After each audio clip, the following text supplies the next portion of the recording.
Have you ever had a moment where something inside you whispered, "This isn't the whole truth"? Maybe it happened in church, listening to a sermon that didn't quite reach your soul. Maybe it was during a quiet walk when you looked at the sky and felt a presence not above you, but within you. Or maybe it was a question you were never allowed to ask, one that kept echoing inside louder with time. What if Jesus didn't come to start a religion, but to awaken something you forgot you carried? If that question stirs something in you, you're not alone, and you're not imagining it. In Luke 17:21, Jesus said, "The kingdom of God is within you, not above, not later, not in a temple made of stone, but already inside." And yet, we were told the opposite. We were taught to look up, to kneel down, to feel unworthy. We were told he came to save us, but what if he came to remind us we were never lost? That the light we seek was never far away, but buried under centuries of fear, guilt, and silence. You're not here by accident. Something called you to this moment, something ancient and alive, buried beneath years of forgetting. Because the truth is, Jesus didn't just speak in parables, he planted keys.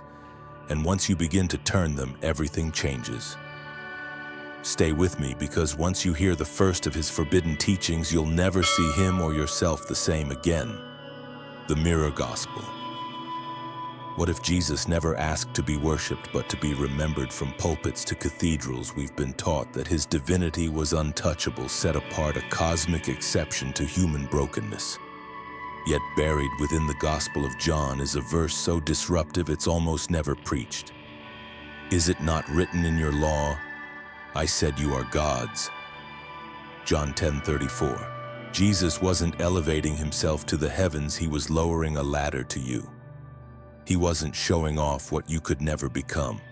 He was demonstrating what you've always carried but forgotten, that divine spark behind your ribs waiting to be rekindled. This idea wasn't metaphor, it was spiritual inheritance. In John 14:12, Jesus goes further. "Whoever believes in me will do the works I have been doing, and they will do even greater things than these." Greater things. Not just belief, but embodiment. Not just salvation, but transformation. And yet, when was the last time someone told you that? When was the last time a church held up a mirror instead of a doctrine? Because if you believed what Jesus believed about you, control would collapse. Priests would become unnecessary. Guilt would lose its grip. That's why this first teaching was forbidden. Because it erases the hierarchy. It dethrones the middleman. It says you were never meant to kneel before a throne, you were meant to carry it. Not in arrogance, but in awakening. Not to rule, but to reflect. He didn't say, "Worship me," he said, "Follow me." And he didn't mean trail behind. He meant rise to your original design. But if that's true, why does it feel so distant? Why do we still feel so far from that kind of light? The answer lies not in what's above you, but in what's buried inside you. Heaven within. Have you ever felt it, that fleeting moment when everything goes still? The breath softens, the mind quiets, and for just a heartbeat you feel completely at home, not in a place, but in yourself. Most people call it peace. Some call it presence. But Jesus called it something much deeper, the kingdom. In Luke 17:21, when asked about the coming of God's kingdom, Jesus didn't point to the sky or speak of the afterlife. He said, "The kingdom of God is within you." For centuries, this verse has been recited but rarely explored. Because if the kingdom is already here inside, then why have we been told to wait for it somewhere else? We've been sold the sky. A heaven that comes later, that we have to earn, that stays locked behind behavior or belief. But Jesus wasn't talking about a cloud kingdom after death. He was describing a present reality, a frequency of awareness, an inner dimension that's always been here, veiled by noise, shame, and forgetfulness. Heaven wasn't later. It was now. Not a reward, but a resonance. A remembering of who you are when the distractions fall away.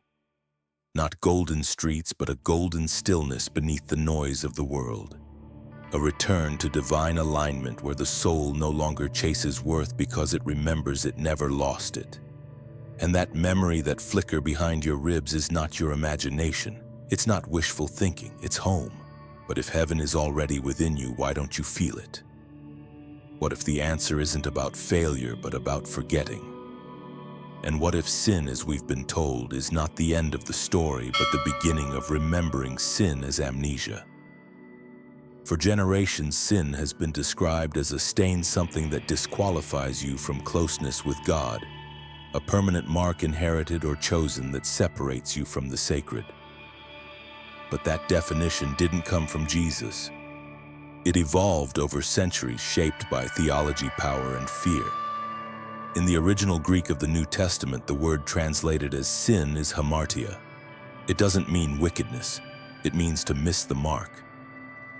Not an act of corruption, but a moment of misalignment, a forgetfulness, a turning away not from a rule book, but from your origin.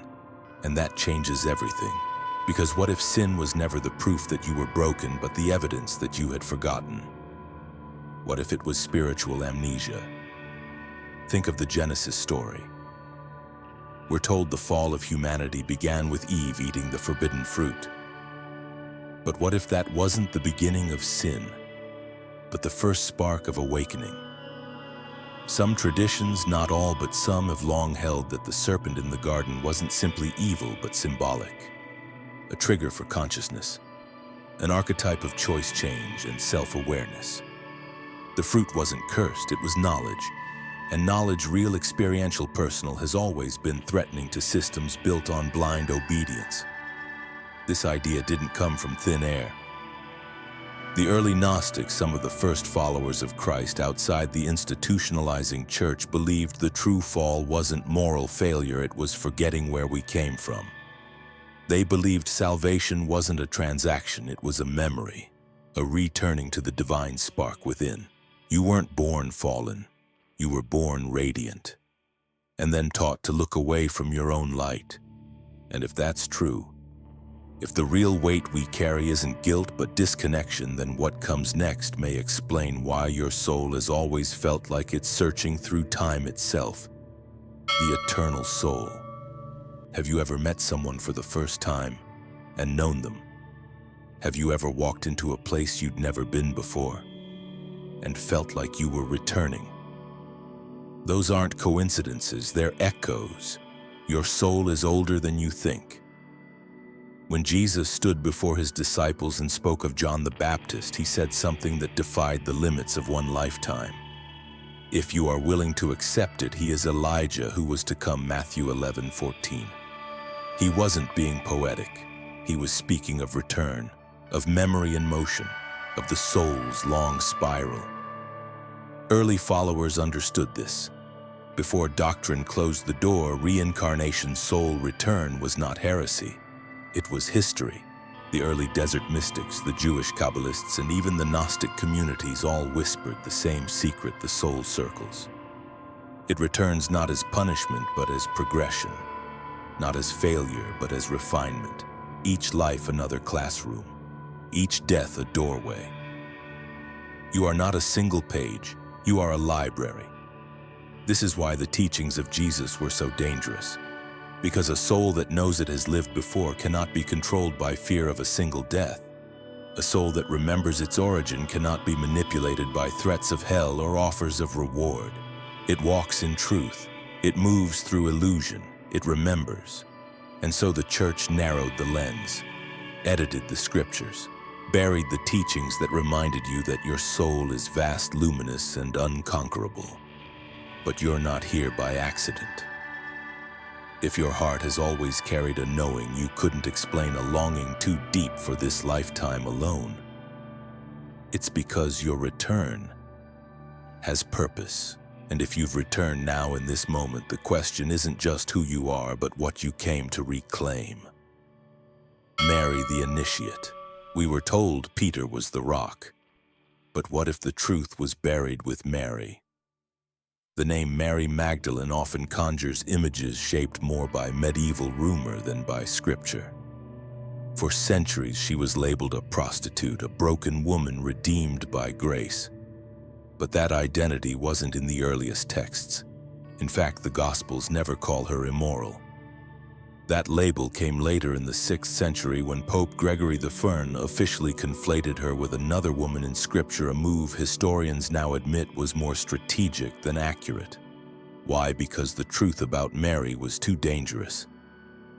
She wasn't a passive follower. She was the first to see the risen Christ, the first to be commissioned, the one he called by name when all others had fled. In the Gospel of Mary, a banned and fragmented text found in the 19th century, she shares visions and teachings from Jesus that the others didn't understand. When she speaks of the soul's ascent and direct inner knowing, what the early mystics called gnosis, the male disciples argue. One of them, Peter, even questions why Jesus would give such knowledge to a woman. And that's the thread we're never meant to pull. Mary wasn't simply a woman with a past. She was the keeper of the future, the one who saw him not just in flesh but in essence. He called her the woman who knows, and she called him not Lord but the one who lives. But that kind of relationship, equal, intimate, revealed, threatened the growing institution. Because if the feminine voice carried divine authority, then hierarchy would fall. If spiritual knowing didn't require priesthood buildings or approval, then control would collapse. So her voice was buried beneath centuries of dogma, not completely erased but fragmented. Echoes remain. And if you've ever felt drawn to divine wisdom that transcends tradition, wisdom that doesn't demand belief but invites remembrance, you may be hearing her echo now. But what was it she saw?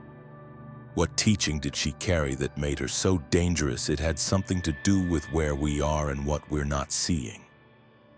The hidden realm. Imagine standing before a mirror and realizing the world around you is the reflection. That's the feeling Jesus carried as he moved through this world. He healed bodies, calmed storms, fed crowds not to impress but to hint, to show that the veil was thin, that the world people called real was only the surface. In John 18:36 he says, "My kingdom is not of this world." It wasn't a rejection, it was a remembering. He wasn't disillusioned, he was awake. The Gnostics, drawing from the same well of mystic tradition, taught that earth wasn't the center but the shadow, not a punishment but a projection. A school of awakening layered with meaning.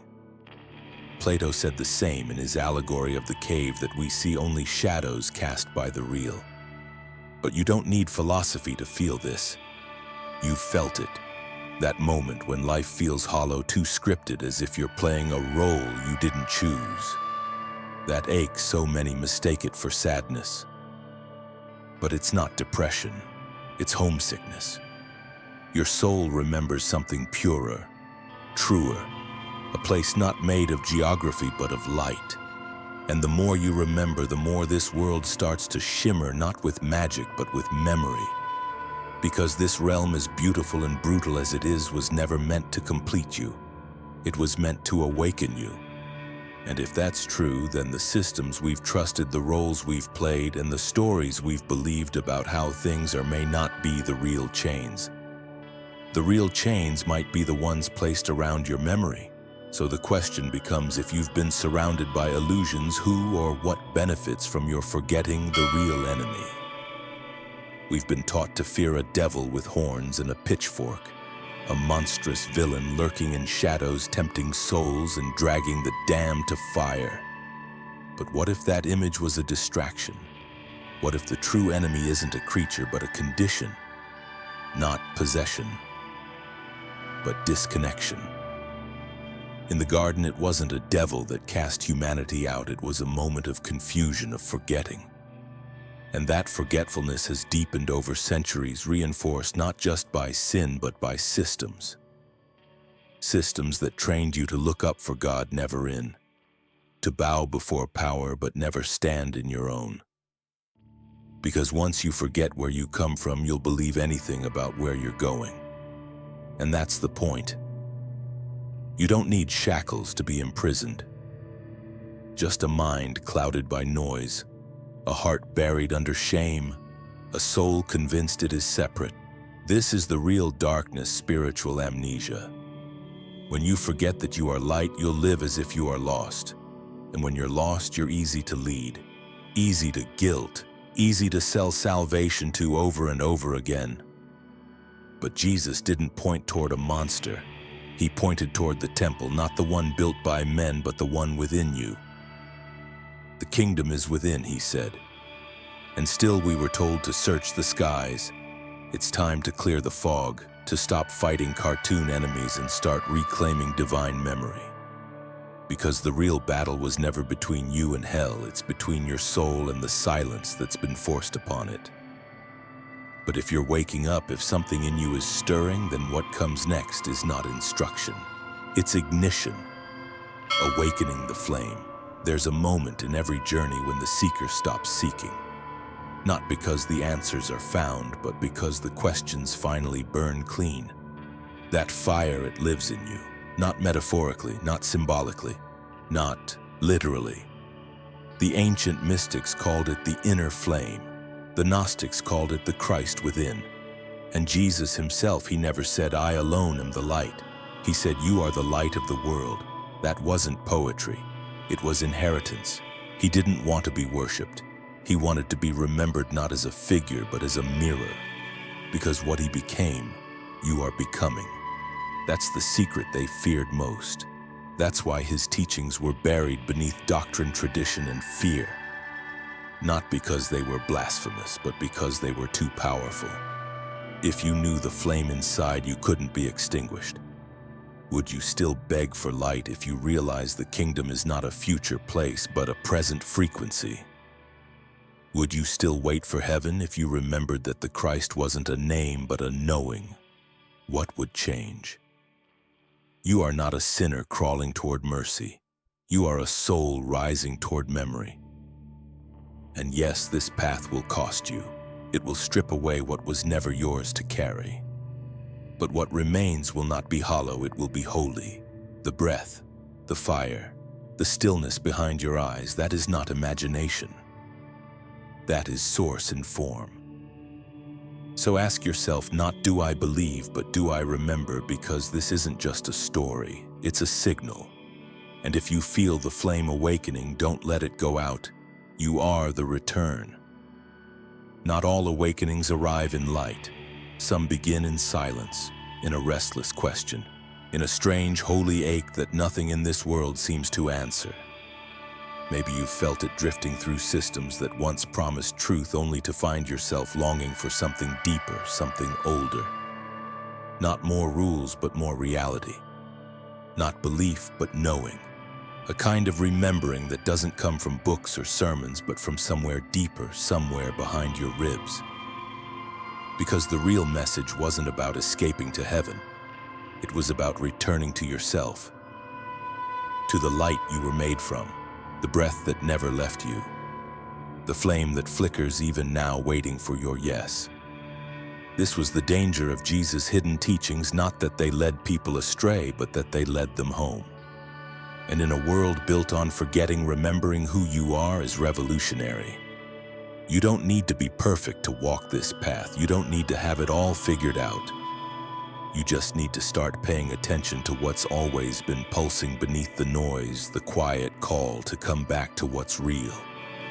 To stop chasing approval and start listening for the voice that's been whispering all along, you were never separate. So if something stirred in you during this video, if something clicked even for a moment, don't brush it off.